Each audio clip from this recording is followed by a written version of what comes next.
పేద విద్యార్థులు ఎవరైతే డాక్టర్ల వాళ్ళని కలలు కన్నారో వాళ్ళ కలల్ని కల్లలు చేస్తూ పేదలకి ఉచిత వైద్యం అందుతుంది ఈ మెడికల్ కాలేజీలో సూపర్ స్పెషాలిటీ హాస్పిటల్స్ వస్తాయని కలలు కన్న వాళ్ళ కలలు కల్లలు చేసే విధంగా ఈ ప్రభుత్వ మెడికల్ కాలేజీని ప్రైవేటీకరించడం చాలా దురదృష్టకరం, దుర్మార్గం.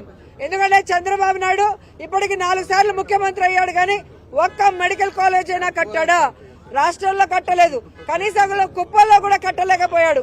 అందుకే ఈ రోజు పులివెందల్లో మెడికల్ కాలేజ్ పూర్తయినా దాన్ని ఓపెన్ చేయకుండా దానికి వచ్చిన 150 సీట్లను కూడా వెనక్కి పంపించాడు. అంటే జగనన్న అంటే ఈయనకి ఎంత అసూయ.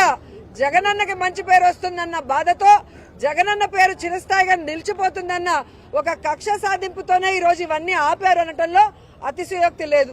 ఈ రోజు రాష్ట్ర వ్యాప్తంగా కలెక్ట్ చేసిన ఈ 1 కోటి సంతకాల సేకరణలో భాగంగా ప్రతి జిల్లా నుంచి ఈ రోజు వెహికల్స్ ఆ పత్రాలను తీసుకొని మన విజయవాడకి వెళ్లడం జరుగుతుంది.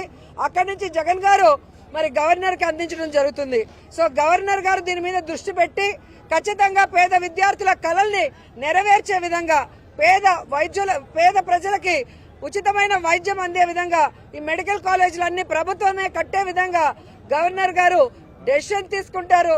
మోడీ గారి దృష్టికి తీసుకెళ్లి ఆయన కూడా న్యాయం చేస్తాడని మనస్ఫూర్తిగా నమ్ముతున్నాం. అలా కాని పక్షంలో న్యాయ పోరాటం చేయడానికి కూడా సిద్ధంగా ఉన్నామని ఈ సందర్భంగా తెలియజేస్తున్నాం.